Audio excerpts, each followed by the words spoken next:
Yes, Bharti. So have you been reading something? Not exactly, ma'am. Actually, I'm doing internship. That's why.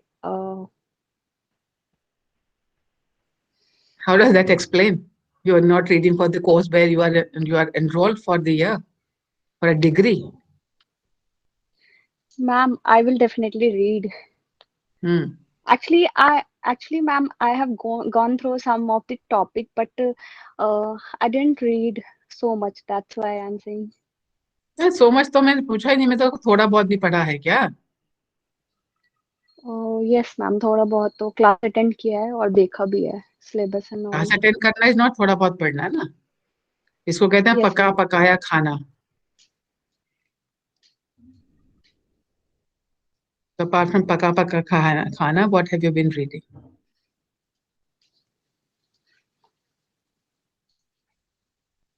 Aman Bishnoi, are you in this class?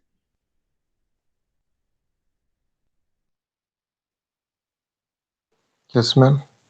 Which section are you in? I'm section I. Are you not supposed to put some prefix before your name? Okay, ma'am, I will do that. Sorry. Yeah, I mean, there are some of you in A and D section also who have not done the prefix. And yesterday I had so much, I had to waste so much time. Just there's one fellow called Soumya, very regular. Till date, he has not put his prefix. I think he's in section A, but he has not put in anything. He appears below the section D list. So I have to kind of scroll through all the lists in order to put your mark. Then there is a couple of one person I now don't remember, who's Rajesh Kumar or something like that. There are two, but no, that some of you who have got the same name, but the difference is either you are a Kumar or you are a Singh, but you choose to put something as a third surname to yourself. I find it very difficult to mark you then, because I do not know whether it is Rajesh Kumar or it is Rajesh Singh who has put Rajesh Yaduvanshi or something. I forget now what was the surname. So certainly, please make sure that your display name here is the same as it appears in the register, because I would not know who is this person who has a first name which matches with two or three of my students. So you have to make sure that your name on the display list for the purpose of attendance is the same. And I've said prefix because of the identification for section for me. So please, one more time, I'm saying this, that ensure that you have the correct prefix for me to know how many students, where they are from. So Amisha has also been pretty regular. Amisha, what have you been reading? Yes, ma'am. Ma'am, I read Kamla Bhasin and then almost through Andrew Hayward, but I've not read it yet completely. Okay, good.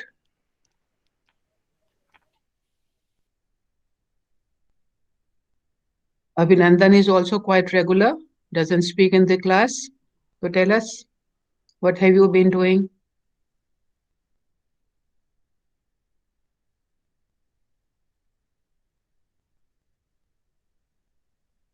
Abhinandan? Yes ma'am. Yeah, tell me. Ma'am, मैंने class regular attend किया है ma'am, लेकिन अभी मैं पढ़ता नहीं हूँ. पढ़ नहीं पा रहा हूँ. क्यों? क्या कर रहे हो? मैम, थोड़ा सा इधर में काम चल रहा है मेरे घर पे. Construction. जी ma'am. Mahima, you're also pretty regular. What have you been reading?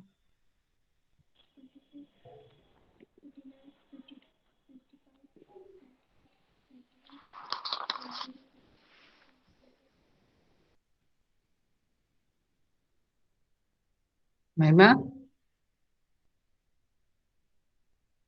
I'm expecting an answer.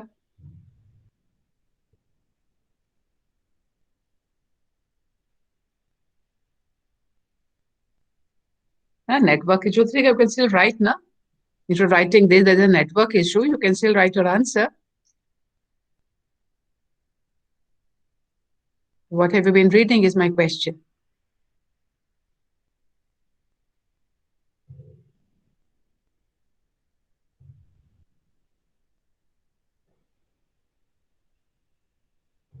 Anju Singh is also regular, but her display name here is Anju Singh. I think in your register it is only Anju, but there's only one, so I've been marking you on that one.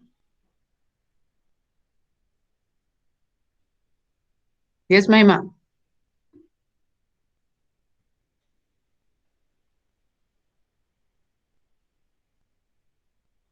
Is there an issue in writing a reply also?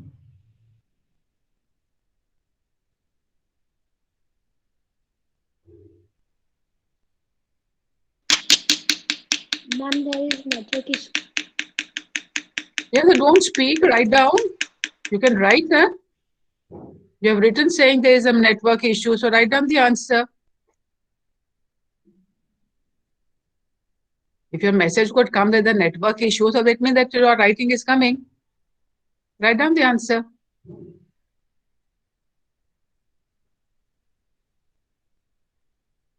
Okay, all the ZX students, have you read Kamla Bhasin by now? Raise your hands who all have read Kamla Bhasin by now.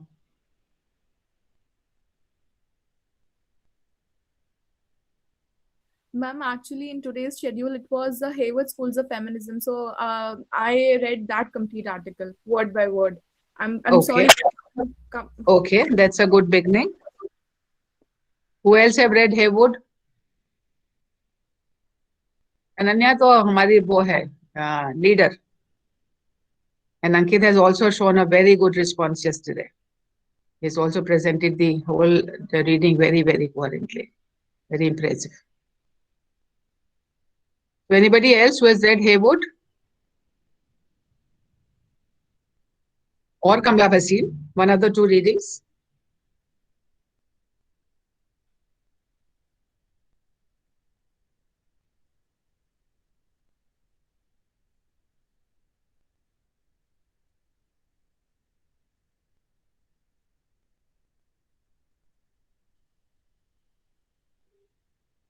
It's called Pin Drop Silence.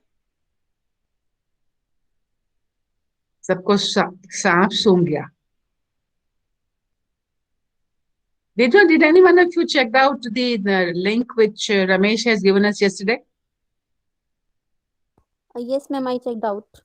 What happened? What did he answer? Ma'am, she did not kill her husband. First reason was this, and second that was the family pension, and just because of one person, family cannot be denied for the protection. No, it's a widow pension. It's not a family pension. It was written, it was family pension where I read. No, one he sent us two links. One was to the News 18 link, which says Punjab and Haryana court has said that even if you murder your husband, you are still entitled to widow pension.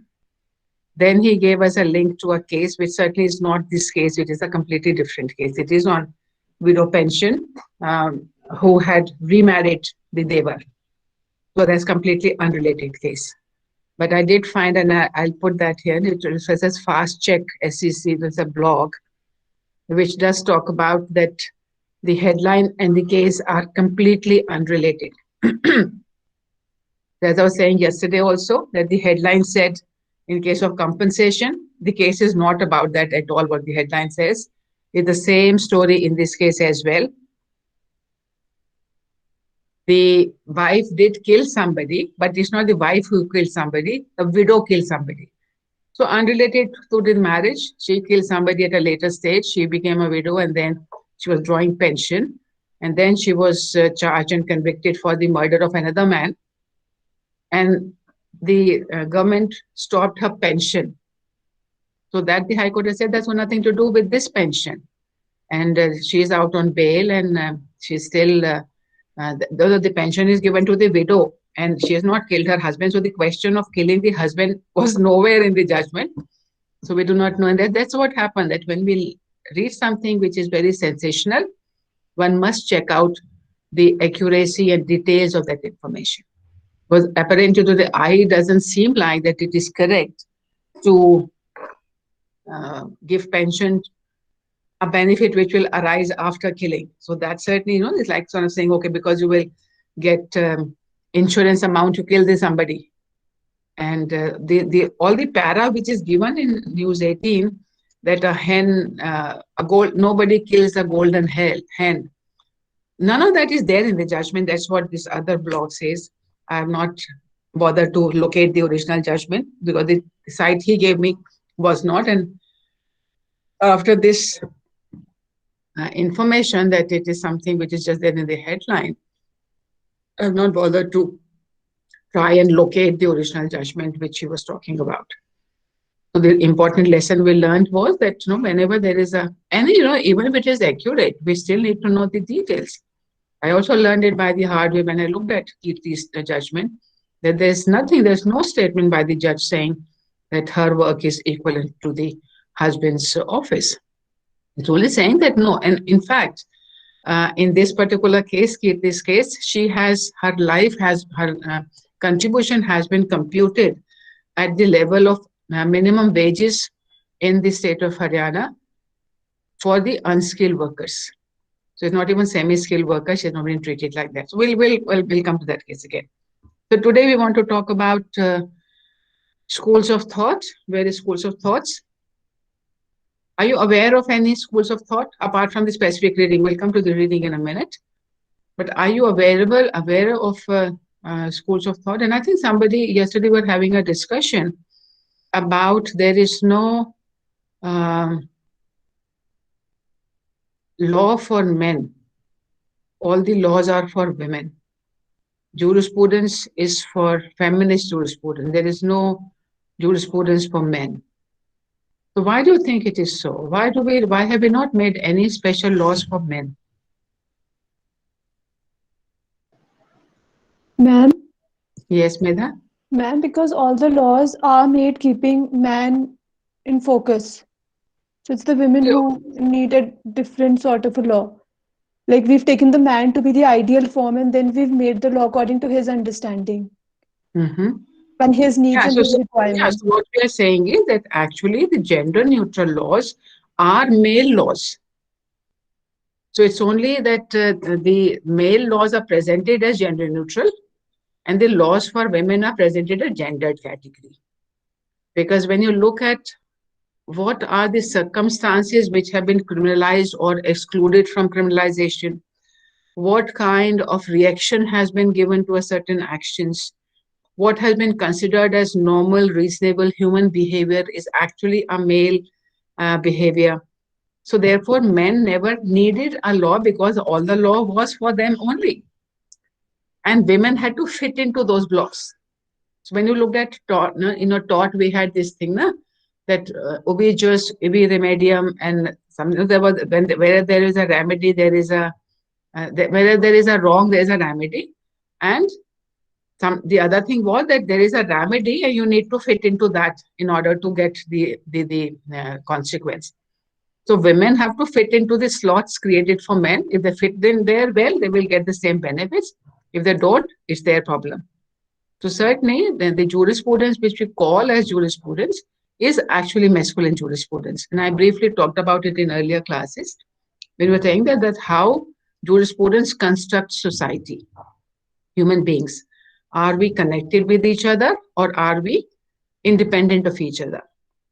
So the jurisprudence, we talk about the rights jurisprudence, which is the primary jurisprudence. In your constitutional law classes also, you must have spent a lot of time, many months on reading fundamental rights. Maybe half a class on fundamental duties and maybe 1.5 class on directive principles. So that's how we understand that what is important is to talk about fundamental rights. Well, fundamental rights are my space vis-a-vis everybody else. It is not along with the others. While in duties, we are saying reach out to the other, provide for that other person, take care of the other. So somewhere the manner in which we teach law is also very male-centric. What is of interest to men? Look at your income tax paper. What are we talking about in income tax paper? We're talking about direct taxes. Now, who are the persons who are paying direct taxes? Certainly the moneyed persons. And money is more with the men. So that is of concern in the law faculty. But indirect taxes, which every single person pays, which poor people also pay, which women also pay. Whenever you buy anything, you pay indirect taxes. That's not part of the LLB curricula. So something which is of interest to the propertied class and propertied class primarily being the men. So it is so it's not even men, it is primarily propertied people that who are being talked about in our curricula, not the poor persons who are also taxed for various things, essentials that we are talked about. So when we had GST and initially and the sanitary napkins was charged as a luxury item. So something which was very, very essential for women's sanitary needs, this was considered as a luxury. So you should be using the old cloths only to keep yourself clean during menstruation. Gradually, later it was taken out from there, but the thinking gets reflected in various ways. So we have already talked about the approach of sameness. So anyone who can give a name to the feminist school which says women should be given the same rights as men, which is that school of thought? Liberal. Liberal feminist. So liberal feminists certainly wanted equality, but they wanted equality with men by standards of men and also only in the public sphere. So what is of interest to the liberal feminist? Education, right to vote,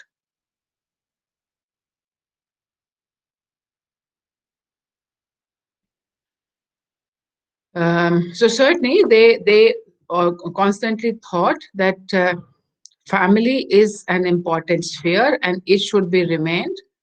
It should be retained as it is. There should be no change in there. But when they come out in the public sphere, it should be equality. So education, suffrage, health, these are the kind of things that they were demanding, but not equality in the private sphere. Which school of thought started focusing that no, this will not work? We need to bring about changes within the family setup also. Radical. The radical. This was seen a very radical thinking. That's to change the very basic structure of the family. And they realized that you might change everything in the public sphere. You can make equality as a norm, but that can never be realized unless they have equal opportunities to come out in the public sphere. And what stops them from coming to the public sphere is the family responsibilities. And the family responsibilities are disproportionately in the share of the woman.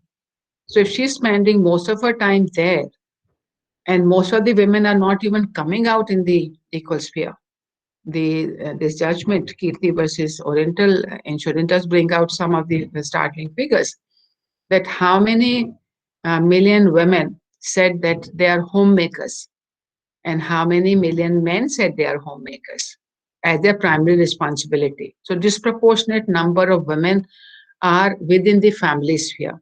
So disproportionate number of women have got no equal opportunities for them to enjoy the equality in the public sphere.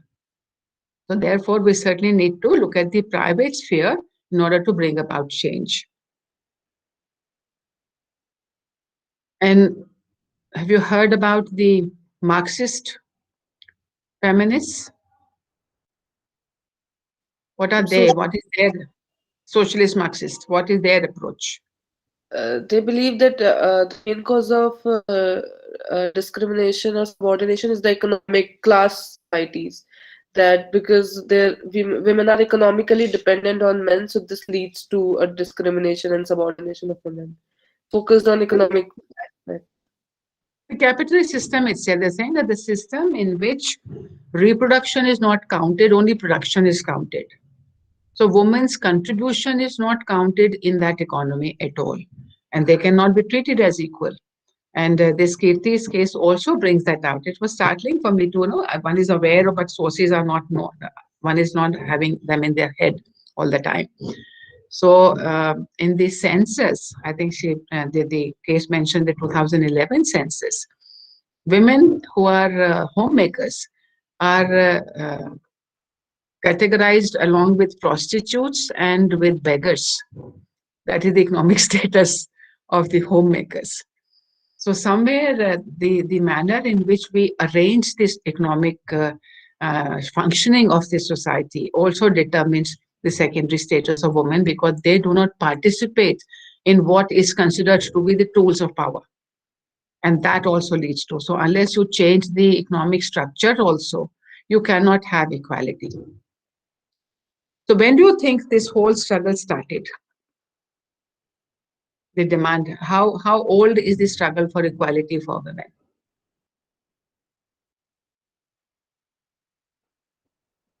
All those of you who have read Haywood would have some sense. Is it Okay. Yeah? Ma'am, in the Haywood's reading, it was written that this term was prevalent beforehand as well, and it was used during Greek and China civilization, but actually it came in mid 19th century when the first wave of feminism started, when women actually started demanding for their political and legal rights. That believe that if they will be represented politically in the public sphere, they will have an equality, I will say. They'll have a better standard, to improve the standard of women, the quality of life. So wave of feminism would be the first. But ma'am, I want to ask if there's a difference when this movement started in the whole world, US, and when it started in India, because we talk about mid 19th century when first wave of feminism took place, and during that time only, I read in Ratna Kapoor that Annie Besant and Sarojini Naidu were already in the public sphere. Sarojini Naidu, we know, and they already started talking about the equality that women need to come out of their home, private sphere to get the equality. So, like it does not happen in a same time frame, I guess. The first. It's a question of how do we mention as to what is feminism in the sense of the demand for equality with men. If we look at feminism as the demand for equality with men, or recognition as an equal human being, then there are, when you look at the Indian, and this I'm thinking on my feet along with you, when you look at all our scriptures, especially in the Sanskrit literature, we do find that there were these questions about who can read Sanskrit. And the fact that somebody did raise that question, and we have this, the wives of the rishis, and we have the daughters of the rishis, they were never taught, but they learned, because when their husbands or their fathers were teaching the other male disciples, they also became Vidushi. So at some stage, we find that though they were not the direct targets of education, they were not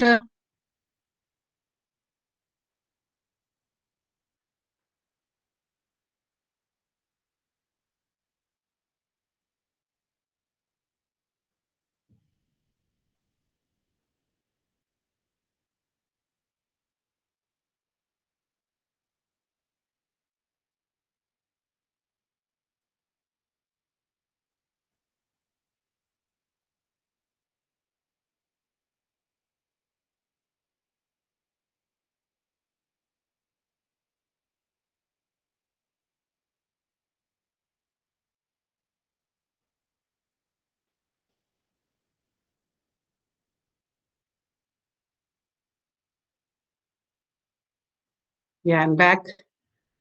I think my one connection got exhausted, perhaps, after my earlier class, so I'm now with the second connection. So certainly the exclusion was there, but what you call as a concerted effort to include women in that education sphere was not there. There were individual instances where certainly some of the women had two choices. Some of the Vidushis, they were the unmarried women. So if you're not married, then you can become a teacher. We're talking about very early periods. And then we had this whole invasion and the whole confinement of women into the homes because of the invasions and all. Then we get into the freedom struggle where especially Gandhi is known for that, to include women into the freedom struggle. So we got lots of things on our platter without having a women's movement. But actually, the demand for laws for women in India started in 1970, from the 1974 report. Before that, there were no concerted action. So whatever they got, because we had those women in the freedom struggle, there was some mention about them in the what is that, Constituent Assembly debate. So we got a 15-3 out there. But actual focus wasn't there till mid-1970s, when actually the first report came, and then we had a decade of women from 75 to 85. And that's where lots of things started happening. So 74 report was soon after followed with the Opal letter. And that galvanized women around. Otherwise, they were more talking in terms of social reforms and uplifting the women. But actual examination of law, that how it was gendered in its nature. So reforms were being brought out in order to bring equality, in order to upliftment of women, but recognizing the difference and the negative construction of womanhood, of women themselves. That was not subject matter of studies. I did my graduation in 70s. And in 70s, in my political science honors course in Hindu college, there was not even a word spoken about feminist analysis of the political thought. Liberal thought was presented as the gospel truth. So there was no critique, there was just passing of the knowledge. And for me personally, in my own growth, the first time serious questioning on what exists happened to me in my master's program. So it's only from then onward that we have come to look at the law and its operations and functioning from the gender lens. And so that master's is about 1978 to 80s that I was doing a master's. So it's only in the public discourse, in the law faculty itself also, it started from there. Today we are talking the analysis a lot more, and certainly the law is much more concerted, and lots of laws are being brought in with the demand from the women's groups also, or from the other groups, etc. So the concerted focus on them has been of a more recent origin in the Indian context. When you're looking at the law reforms, when you look at the social movements, then again, social movement was for participating in good causes, like freedom struggle. So all these, Naidu and all these people, they, whether they were symbolic of the general masses or they were the elites of, the elite in the elite families. So they were not coming from the grassroots women in the country. The grassroots women were still in the rural areas and looking after the families and without any recognition or desire for even a name. So the trend that women will not change their surnames after marriage is a very, very recent origin to establish identity. But when you look at Heywood traces the first reflections of the demand for equality or the questioning of inequality is 1400. 1406, I think he mentions. 1405. The feminist views are found in the book City of Ladies. But of course, the modern feminism is a much later stage. And in 1948, we're talking 1948, mid-1900s, so mid-20th century, whether women would be allowed to participate in an anti-slavery convention. So from 1830s to 1840s, American women directly against the anti-slavery. So this whole conversation started not for themselves. It started with this other group called slaves. And when they looked at the slave, they realized that we are no better. So maybe we're slightly better than the slaves, but actually we are not. So something which started as upliftment of the other reflected that we need it for ourselves as well. It kind of, for me, it seems so strange that till mid-90s, we had, I forget now, what is that lawyer's name? The first Indian woman lawyer.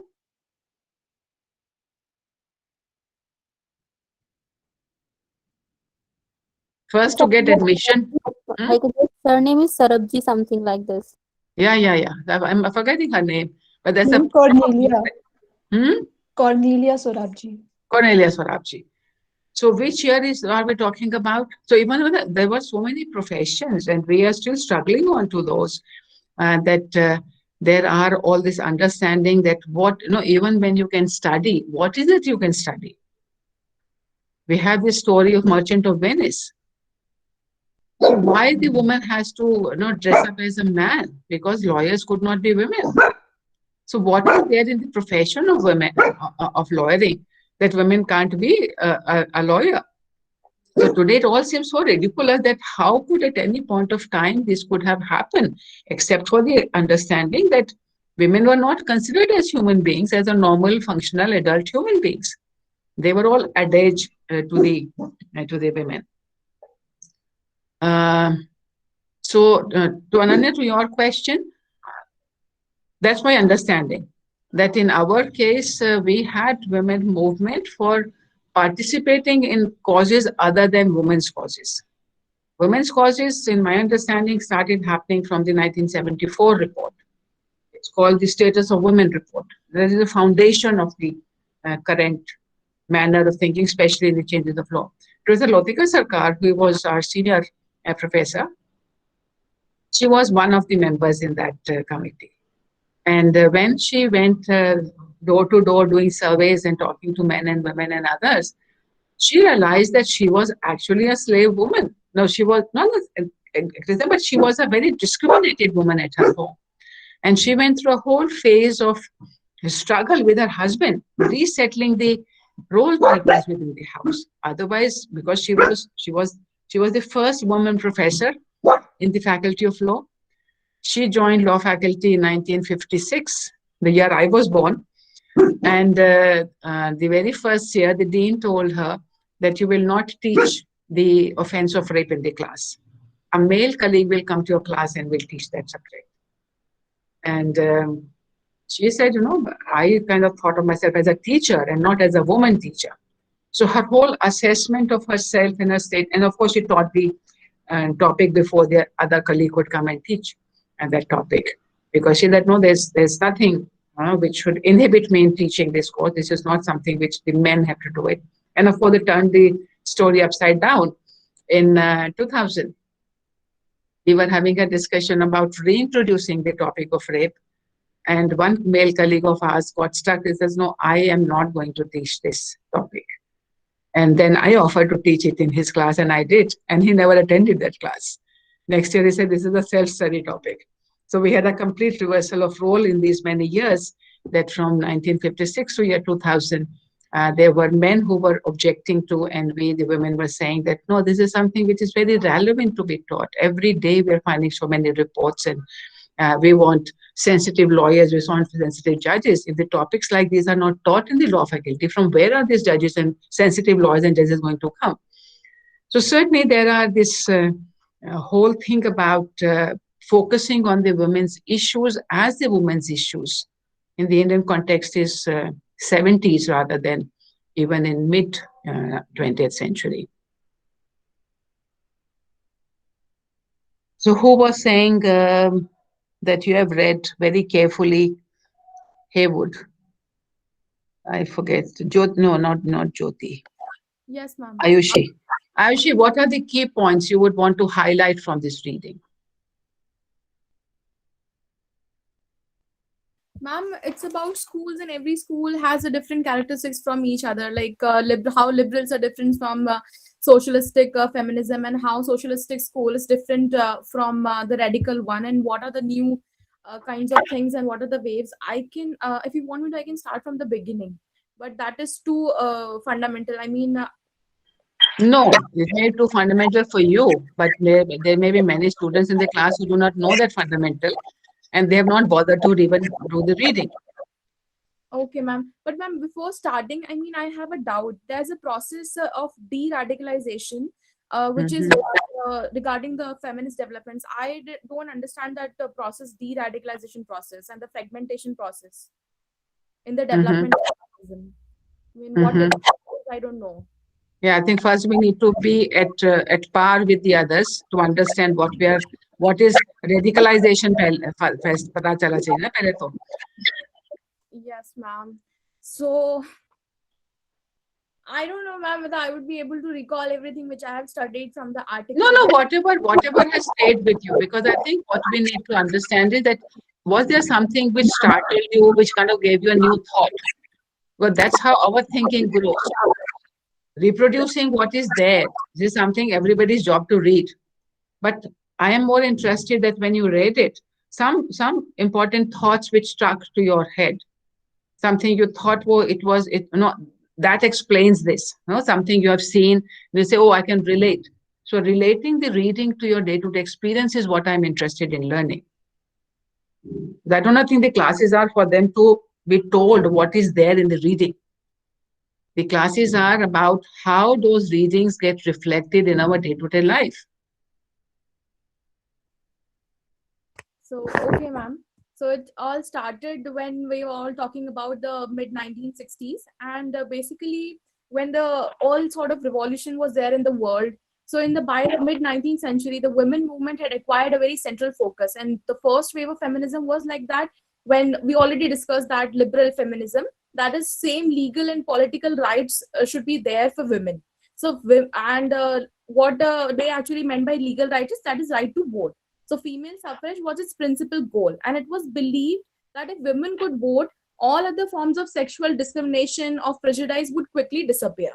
So that was basically in first it was in USA, then it was in UK, and when in New Zealand that right came, that first wave of feminism actually ended with the achievement of that suffrage. Okay, fine, we have got the right to vote, so now that wave was surpassed.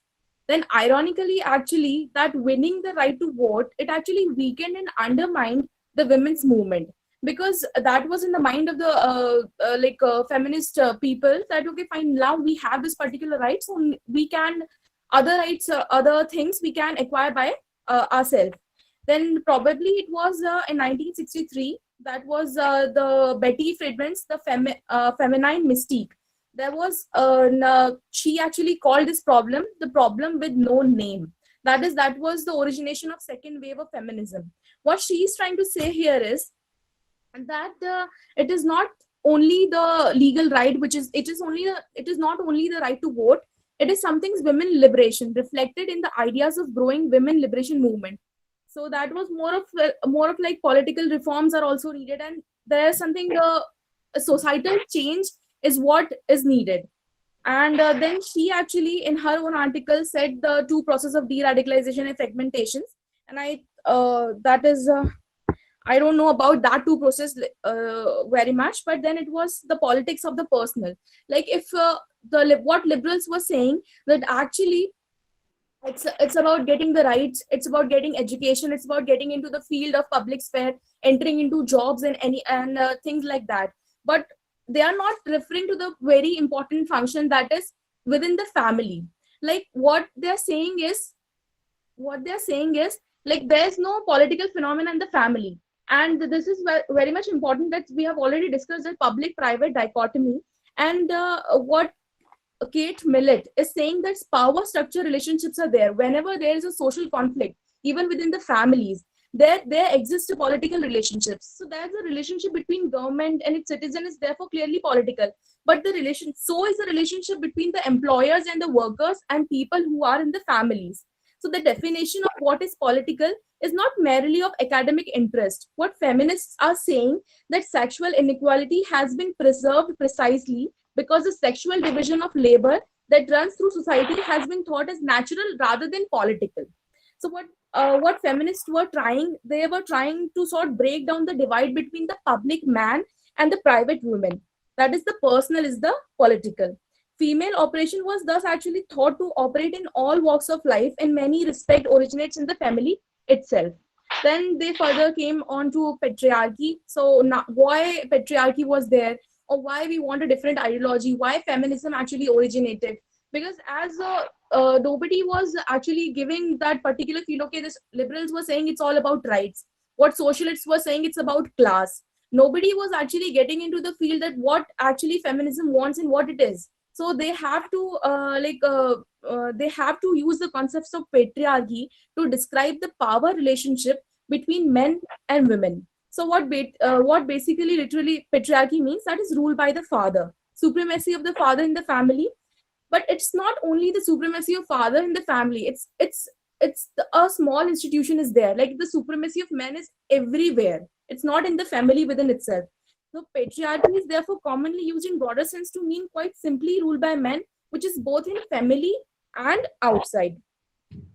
And furthermore, they suggested that patriarchy contains two principles basically, that male shall dominate female, and elder male shall dominate younger. So a patriarchy is therefore an hierarchy society characterized by both sexual and generational oppression. So this was the idea about patriarchy. And further, they were describing sex and gender, in which different perspectives were there, and there were different feminists also. I would like to start with the traditional families concept, and then going to symmetrical families, then extended families. So feminists were actually they were challenging the idea of biology. That is what we are discussing from the very beginning of this class. That is, biology is the main weapon here. All of the people who don't have any arguments, they just say this is the biology. You have the body, and you are therefore child rearing and bearing. So nobody is saying this is all because of the societal. This is not because of the biology. So half of the feminist group, that is Simon de Beauvoir, that women are made, they are not born. There are patriarchal ideas which blur the distinction between sex and gender and assume that all social distinctions between men and women are rooted in biology or anatomy. So that these sex differences are these are just facts of life, but they insist that they have no social, political, or economic significance. Women and men should not be judged by their sex, but as individuals, as persons. But there was a different opinion regarding this also, and these were called as difference feminists. They actually suggest that there are indeed essential differences between women and men. And from this essential perspective, what they're saying is, we don't have to be equal like men. We don't want rights exactly like men. What we want is to have womanly qualities, to include positive attributes towards our own body. If we are nurturing, if we have the ability of childbearing, so we should be proud of that particular thing. So sex is a clear-cut biological distinction which is assumed by difference feminists. This particular group is difference feminists, which is different from liberal feminists, radical feminists, and socialistic feminism. Then further, there was what is meant by equality and what is meant by difference. So there's basically what egalitarian feminism, how it is different from difference feminism. So what I've already said, the difference feminism, they very much emphasize on essentialism. They have the concept of sisterhood, that is opposite to individualism and personalhood of liberalism. Then further, they talk about women rights. They talk about sexual liberation. They celebrate the difference.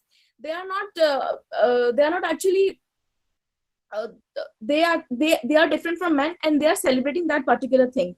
And they equal sex is equal to gender. They embrace the biology. They're not saying biology is something you should be blaming for. That is something, okay, you have that particular biology, you should embrace that biology. Difference. The feminism is pro women, and the egalitarian feminism is quite different from different feminism. That is, they emphasize on personhood.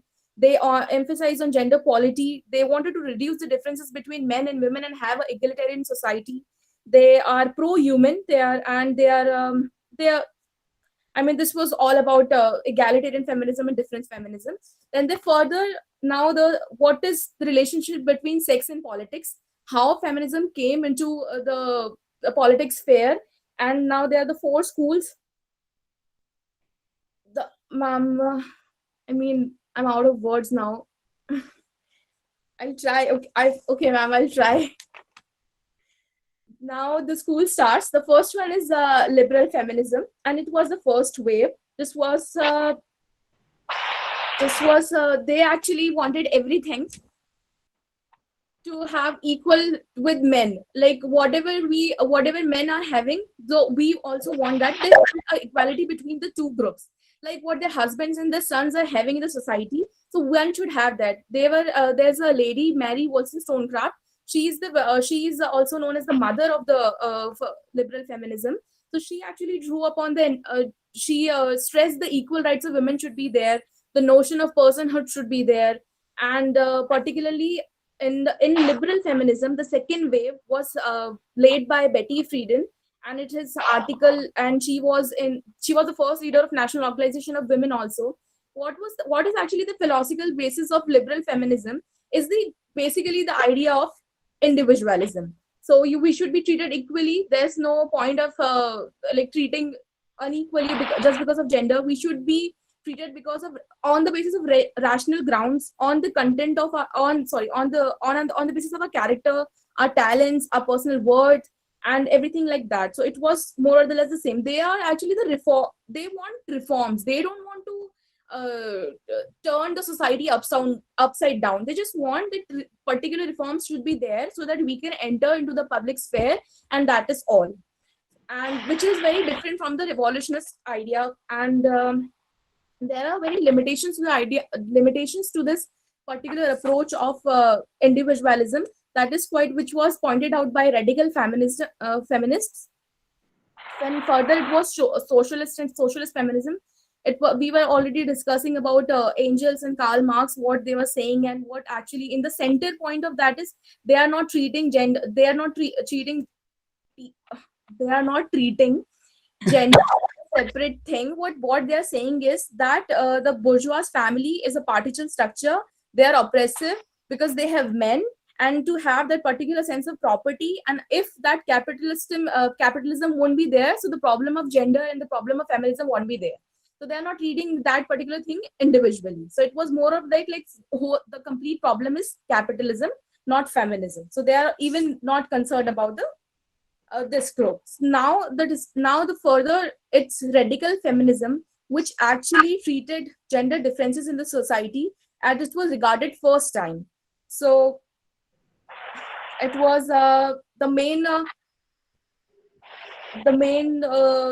Simon D. Beauvoir, which was she is a very important character. I should say she's a very important person in the radical feminism.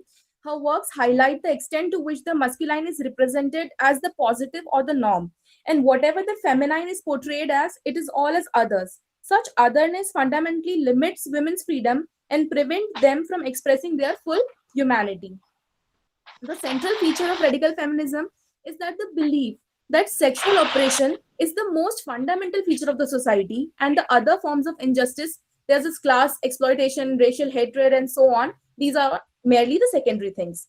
In Sexual Politics 1970, what Millett is saying, what patriarchy is, it is a social constant which is running through all political, social, and economic spheres, and found in every historical and contemporary society, as well as all in major religions. So I think, ma'am, what difference was there? What radical feminisms, they talk about women's liberation, and they talk about patriarchy. They also talk about sisterhood, and what they are the one who are saying that the person is political. We want a transformative society. Gender equality should be there.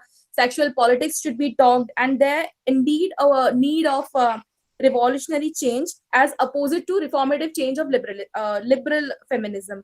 And for how they are going to have that thing in the society, that is through consciousness raising, different from political activism of liberal feminism. And in the last, they also discuss some of the things that what are the things which feminism are facing in the 21st century, and that was all about it. Ayushi, thank you very much. But I'm sure that what I understand is that this is not coming only from Heywood. You must have done some other course and some other readings for you to have this comprehensive understanding. Is that correct, Ayushi? It's only this particular reading. It's like 20 pages, and I have read every single word. So it's only because of reading. I have no experience of any other thing. I'm a B Civil, so I have no idea but I'm gaining that experience from you. It's very impressive if you got all this from this reading only. I never got all this from this one reading. I had to read and look at more other things.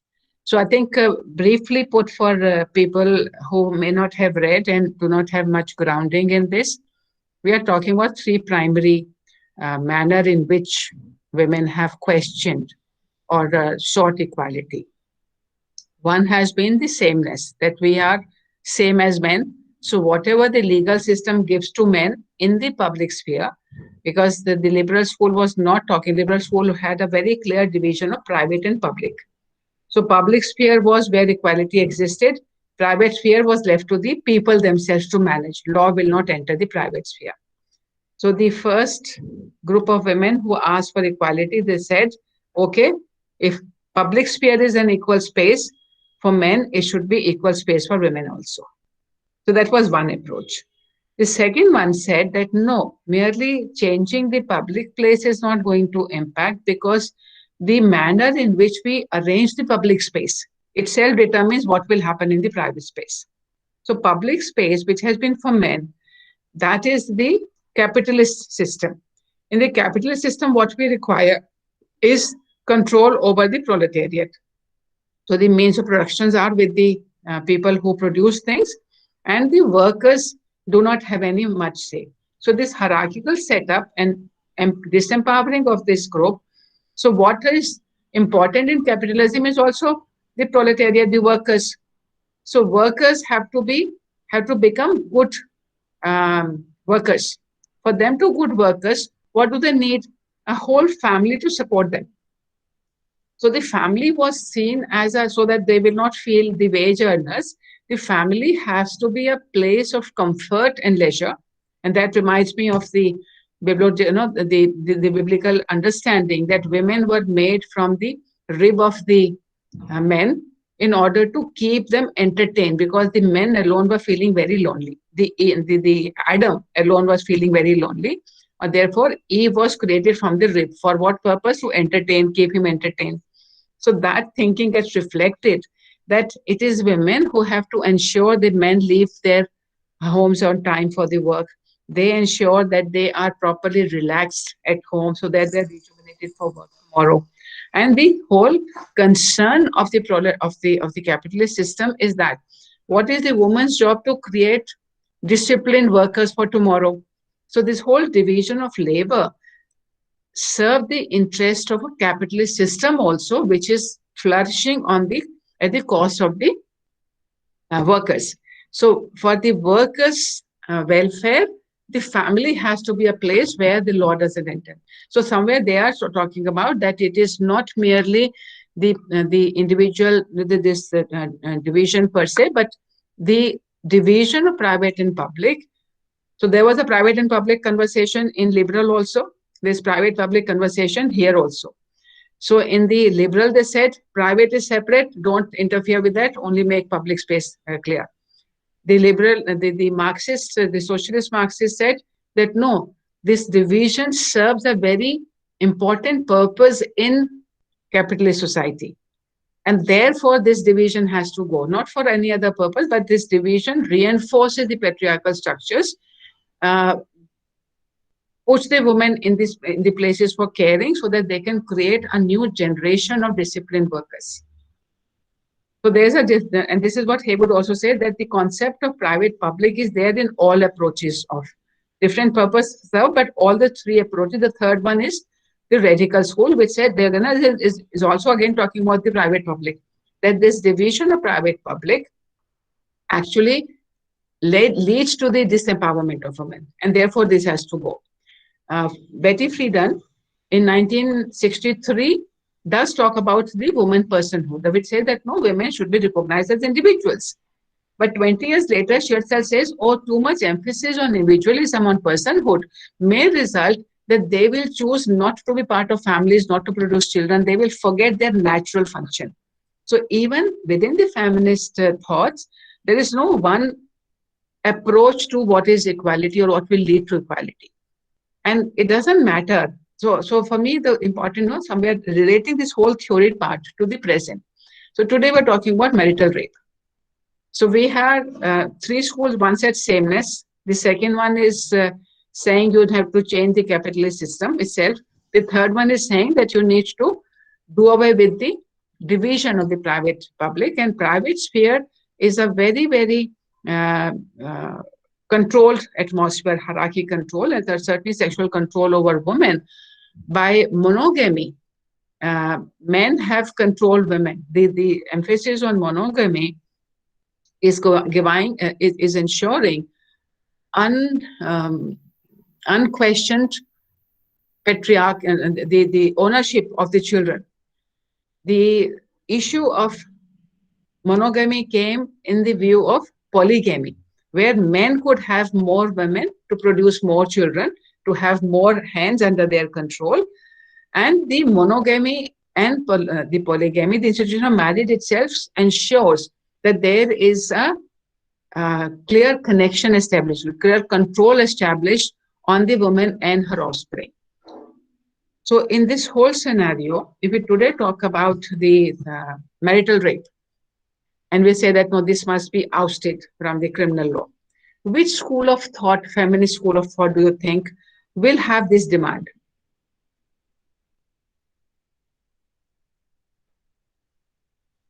Is it a liberal, feminist, liberal demand that they should be free from sexual oppression by the husband? Is it a demand of the Marxian feminist? Is it a demand of the radical feminist? Ma'am, to introduce marital rape, the concept of marital rape. No. We are not challenging that. No, married women should have a right to say no. Because presently, once you are married and you are above the age of 18, the woman cannot say no to her husband. Whether she is willing partner or not, she has to succumb. She's got no criminal remedy against this husband saying he has raped me. Because the married woman is assumed to have given irrevocable consent to sexual intercourse by the husband. And women are saying, no, this must be criminalized.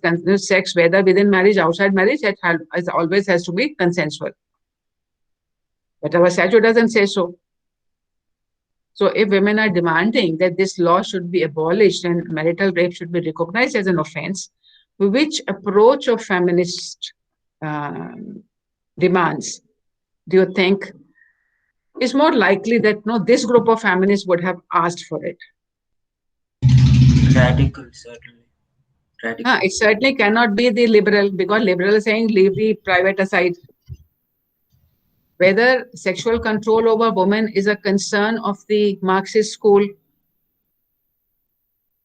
not to the same extent that it is the radical. Radical is saying change the whole family setup.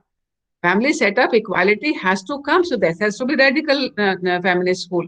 So this is how I wanted to link up, that when we are asking for a change in the law, or when we are looking at a law as a reform in the law, how is this thinking about feminist demands from different angles has contributed to the change, to the direction of the law? So we got, for example, we got this family law which says women are also co-partners. Now, which school of law, feminist school of thinking, will make this demand?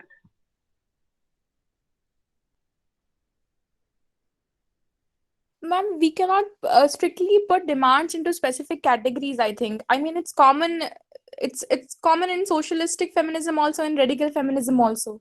I mean, Yeah, demand. no. So if you were to articulate this demand from the liberal feminist perspective, what will be the language that you will use? You will say men are co-partners, make me also the co-partner. It's a question of how do you frame your demand. So if you frame your demand in this manner, then you are saying because men are co-partners, men can become co-partners, so should I be. I am an equal offspring of my parents. So that is the sameness demand.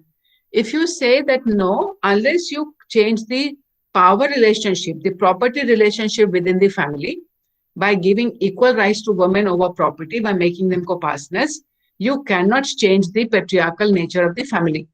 You cannot change you cannot give them economic, they've got no control over property without being co-partners. So if you couch it from that angle, then you are focusing more on the economy of the structure of the family. And if you say, though, no, the family, the patriarchal structure of the family has to go. So whether the economic structure is being attacked or whether the patriarchal structure is attacked, all you are saying, because it is the men who have got it, therefore I should get it. The manner in which we formulate our demand can show that what is the bent of mind. And when we look at laws, so when you look at judicial responses to the demand for equality, what has been the approach of the judiciary? Sometimes they say women should be given because men have been given. Very categorically, sameness approach the judges have adopted. All the laws which says equal pay for equal work, for example, what was the context of the demand? Men were getting paid more than the women. So the law can say, no, whatever you pay to the men, pay to the women also. So that was coming categorically from the thinking of sameness as the criteria for equality. But that approach does not address the question that when women and men are doing different works, then how do you determine equality? So men are doctors, women are nurses. How do you determine how much would the man be paid and how much would the woman be paid? Because we are saying, no, we're not paying men and women. Women can also be doctors, men can also be nurses. But the reality is that majority of the doctors are men and majority of the women are nurses. So whether the fact that this particular profession is taken by a certain sex people of certain sex, whether that determines the amount of money to be paid or whether it is the work that they're doing. So certainly the sameness approach of equal pay for equal work will not help us in this scenario. Therefore, what should be the criteria? How do you then determine that a profession which is primarily taken by men and a profession which is primarily taken by women, whether there should be any comparison to determine what should be the parity of pay in different professions and different professions which are very, very gendered. So certainly we need to have a different approach of sameness in those categories. We cannot apply this in the whatever you go to men, give it to me. Because no, men are doing the job of a doctor. That's a different job. How can you demand the same pay? So what can be the possible manner? And I've taken this example earlier also that your maid and your driver, maid's work is seen as unskilled work, driver's is a skilled work. Even though he works very less hours actually, he's paid a lot more than the maid is paid in the family. And most of the time it will be the one who is little educated, who has got a license to drive, will be the driver, and the woman doesn't require the maid servant or the servant in the house doesn't require that. So we'll say, okay, we pay the same thing whether it's a male servant or it's a female servant. But majority of the maids are the women. So in that case, whether the fact that majority of them are women in any profession, teaching, you take for example, teaching in certain professions are done primarily by women, and teaching in certain other professions are done by men. Whether there are pay parity in those scenarios. We had this, we'll read that case of, what is that, air hostess case. So where male bursars and the air hostesses are paid differently while they do the same kind of work. But their designations are different. Their training period, I think, was also different. So what are the factors to determine? So certainly what interests me about this theoretical approach is because I think this is what builds up the ground for us to examine the law critically. And unless we have understanding, the broad understanding, then our critique will come more from our emotions rather than rational thinking.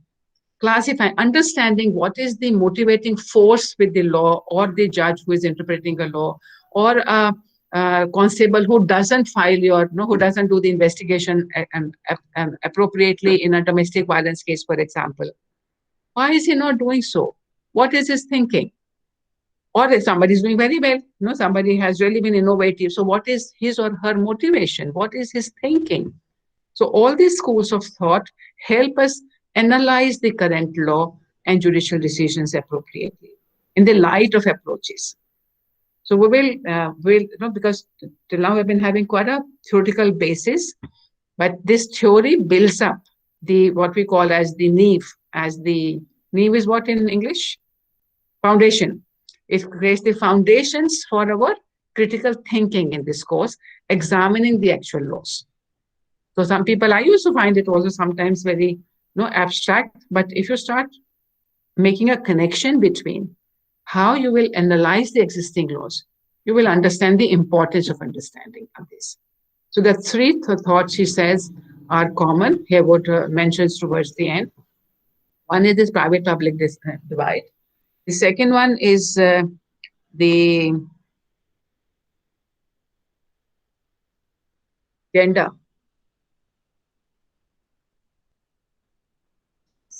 The patriarchy. So patriarchy is the second concern, and sex and gender is the third concern, which feminists have, whichever school they might be. And there are hues there.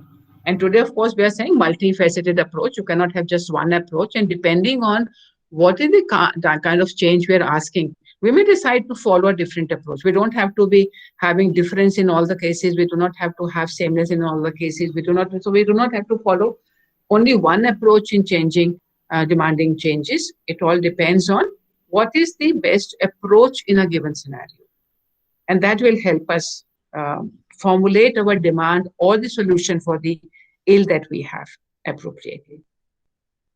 So everybody, please mark your attendance, and we meet tomorrow. Tomorrow is what will be?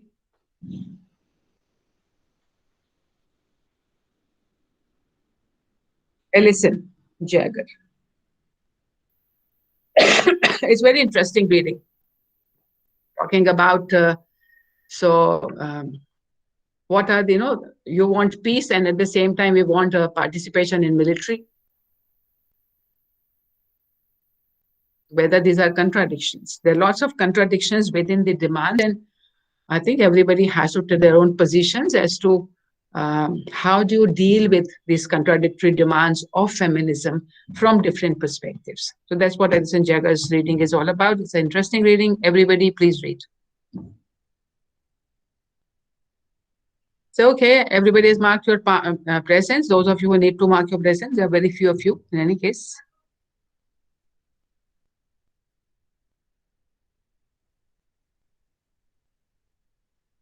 Stop recording.